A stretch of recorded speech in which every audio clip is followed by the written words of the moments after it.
Hey folks, MasakoX here. Now this story is all about Raditz going to Earth instead of Goku, or Kakarot as he is known here. What this means for Dragon Ball is that the older brother of the main character gets his chance, finally, to rule the roost and show his ability to adapt to circumstances on Earth. It meant that he could grow up on a planet free from Frieza's influence and be able to develop his confidence a little more, to the point where he is able to believe in himself and truly protect his home. When Kakarot does arrive, there are some home truths that need addressing, but ultimately, these brothers are always able to rely on one another. And this could also be the flashpoint in which it's sealed forever. In the last part, Vegeta made a deal with the likes of the low-class warrior brothers. However, this wasn't his plan at the very beginning.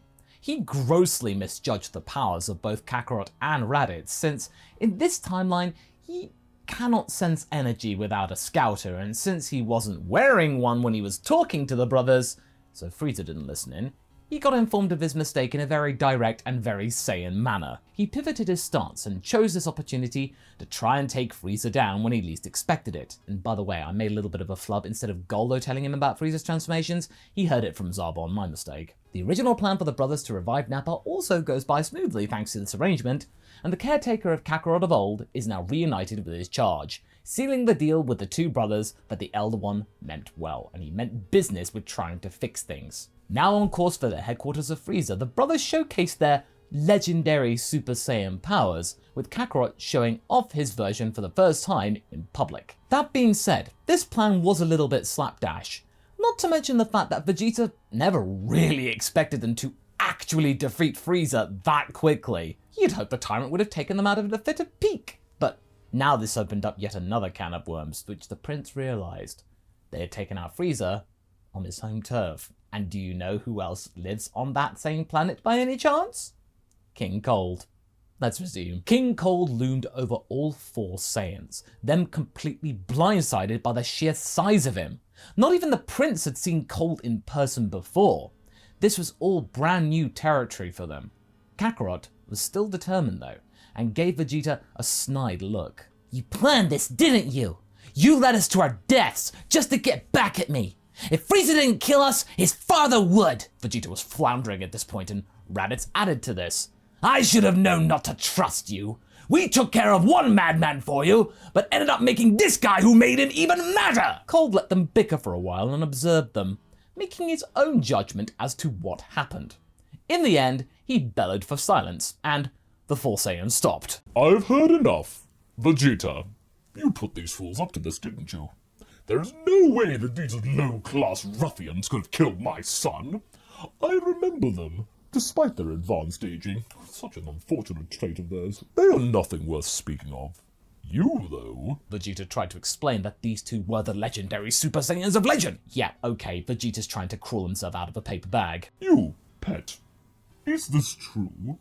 Are you really the so-called Super Saiyan of legend? Raditz looked to his brother and tried to motion with his face to stick Vegeta with the blame. But Kakarot was torn. Vegeta had been lording it over him throughout his entire life, his formative years especially. This was now his chance to finally wipe that smirk off of his face for good. But this wasn't right. He didn't want to stoop to his level. But then Nappa spoke up for him. All eyes, your grace. Vegeta's clearly delusional. Cold sniped Nappa in the arm. I didn't ask you. You weren't supposed to have topped yourself trying to be the hero all those years ago, right? What are you doing here? But Kakarot powered up there and then, desperate to protect his friend. I mean, he just revived him. He wasn't gonna lose him again right after he just got him back. Kakarot's hair glowed a brilliant shade of gold, and Cold's eyes were almost overwhelmed by it. Since he too couldn't sense energy, he hadn't grasped the enormity of the power that had taken his son down. Now he did. The king, though, was captivated with this golden power. His son had been correct. The legendary Super Saiyan did exist, and sure enough, it was dangerous. That silly story had felled his boy. But then again, this was not something to simply squash under one's foot. Raditz powered up as well, also going Super Saiyan. Cold was simply flabbergasted that these two winklings of old were now so strong. Vegeta was nothing compared to them. The prince was now but battle fodder. The king stood up and relaxed his posture as Nappa tended to his wound, but then looked to where Cold had hit him and realised, well, there was no wound. Where he'd supposedly hit him was nothing. The shield that they had wished for him earlier had worked. Sure, it hurt like a mother, but it left no marks or anything. In the heat of battle, they had completely forgotten about that wish they made on Porunga. Nappa thought about this for a second and chose not to bring this revelation back to his allies' attention. This could be useful. The king surveyed these Super Saiyans with a smile upon his face. Whilst I'm extremely upset about how you murdered my son in such a heinous fashion, I am not one to forego such an opportunity when one arises. Why did we make a deal? A deal? Said Kakarot with confusion in his voice. You mean to tell me that your own son's life doesn't matter to you? Oh, it does. But unlike my impetuous son, I am aware of my own mortality, as well as the chance to make good business decisions. After all, we are rulers, and rulers must value their most useful subjects. The king was mad, clearly. He was obviously not taking Frieza's passing very well, and trying to mask his anger with maybe a little bit of bartering, you know, the whole coping mechanism thing. But for the brothers, there was no choice. They had to go in and finish Cold off. Nappa then chucked 2 beans in their direction, and they consumed them. Cold unsure what those things were, or what their intentions were. Well, perhaps we can talk after your little, snack? Then we shall get to... Cold was battered around like crazy. With Raditz and Kakarot receiving slight Zenkais from their encounter with Freeza, Cold was not prepared for any of this. Yeah, he may have technically been stronger than Freeza, but in terms of preparedness and doggedness, he was way less prepared, at least at first. When it was clear that he wasn't going to be striking any business venture deals with these two, Cold got serious and began to showcase his power. Legend or not, you shall understand what it means to go against myself. He immediately reduced the throne room rubble to even more rubble. In the chaos, Vegeta tried to escape, but Nappa grabbed him and held him in place. Going somewhere, Prince? Unhand me, Nappa, now! Vegeta tried to get out from Nappa's grip, but thanks to the shield and Nappa's base strength, the prince wasn't going anywhere. Just sit back and watch those boys do what you couldn't. In sync, the brothers were using their innate ability to demonstrate their teamwork. Cold was like a giant trying to swat some flies, inexperienced at martial arts, him having never had to fight a day in his life. Freeza at least had some kind of brutish mentality about his style and liked to showcase his powers every now and again, whereas Cold's life, it wasn't about that. It was all about negotiations, making money, rather than making craters and whatnot. He only used his powers to make a point. Also, they were on his planet where he had his assets. He wasn't going to go about wrecking his own home and stuff any more than it had been already. The Saiyans, by happenstance, had chosen the perfect battleground in which to defeat Freeza and Cold. Cold effectively had one hand tied behind his back, whereas they didn't. They didn't care about his stuff. Oh, they are smarter than I give them credit for. Cold was thinking as he was vigorously attacking them. Yes, when his punches did strike, they were very potent. But both brothers were very cunning and deceitful, able to outclass Cold in the heat of battle. Vegeta was watching all of this with a sickening realization. His time being superior was well and truly over. Being a prince did not matter. As for someone who was also over, Cold was struggling. He was unable to get the upper hand in this fight, and since he was handicapped in not wanting to ruin any more of his precious palace, he had no choice but to try and escape, get somewhere clearer where he could actually go all out. But Nappa saw this coming, having seen this go down. He grabbed Cold by the back and shouted for the brothers to fire their most strongest blast at them. Raditz and Kakarot were both resistant to this, especially the latter, remembering the time his friend had done the same thing and defended him before with Zarbon and Dodoria. "Trust me!" shouted Nappa. "It'll work! Upon reflection!" Then it twigged. Kakarot powered up and told his brother to do the same. It was gonna work. Cold was desperately trying to get Nappa to let go, but he was digging deep, using all of his strength to remain in place. Cold then turned to the brothers. "Please, don't do this! I'll make a deal. I'll leave the world alone for all eternity in exchange for my life. Anything!" Kakarot wasn't listening. He never trusted the family of Lord Freeza, and he wasn't about to change his tune.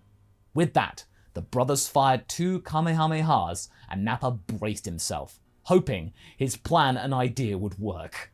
The blue energy consumed the pair of them, Cold being burnt to a crisp. Not vaporized though, but he wasn't going to come back from this. When the light faded, Cold had fallen to the floor, singed and defeated. Nappa, though, was still standing and intact, albeit very exhausted. "Well," he said between breaths, "that's an experience I don't want to repeat again." He then gave Kakarot a gingerly thumbs up.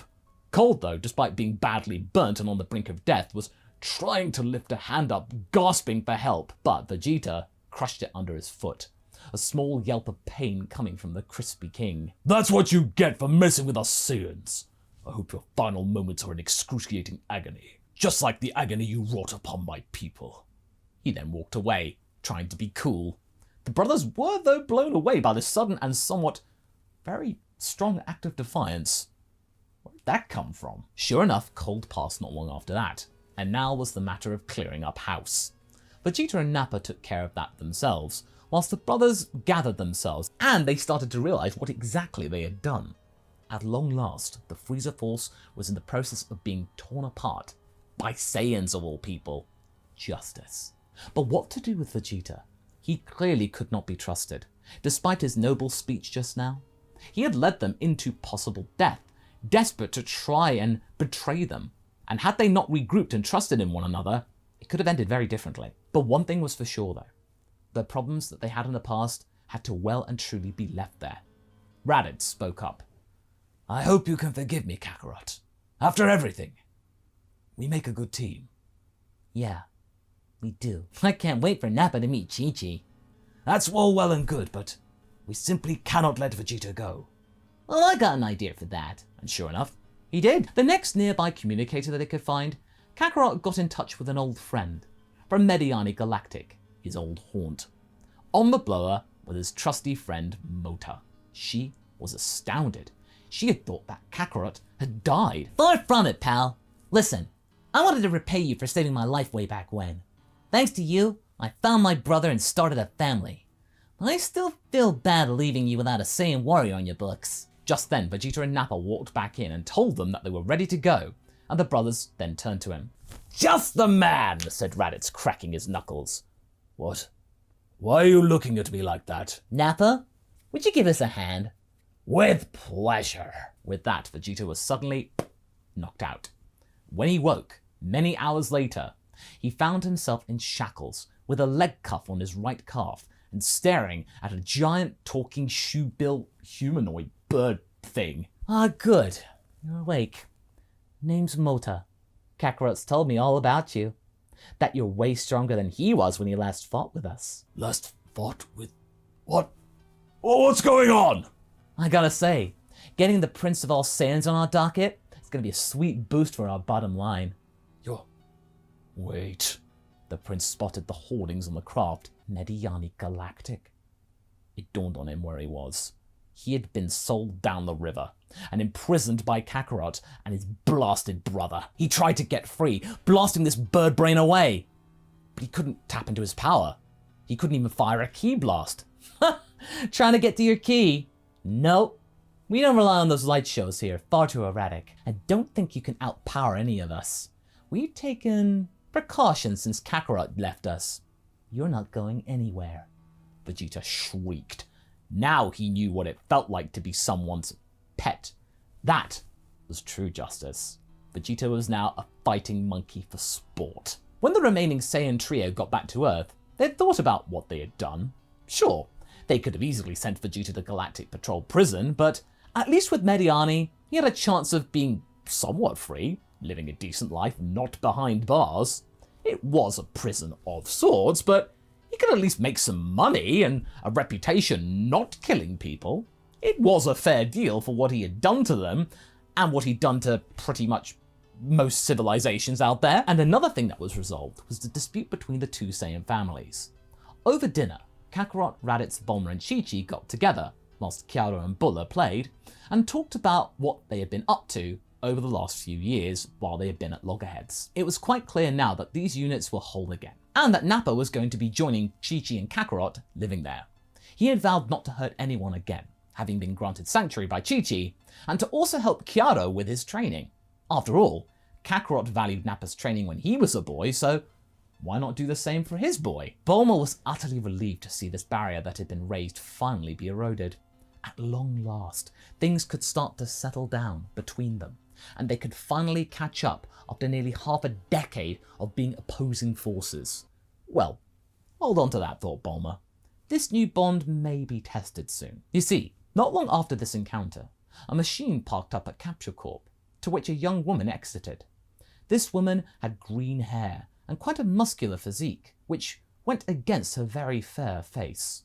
She knew of this place. She had very fond memories of it. In fact, when she gazed upon the intact building, she wept. It had been a long time she had seen this all so pristine. But the biggest thing that she had to deal with right now is the sight of a tall Saiyan looming over her, wanting to know what she was doing here. "Excuse me, Raditz. I wish to speak with you and your brother." How do you know who I am?" Without missing a beat, the woman mentioned the previous tournaments and that Raditz had competed in them.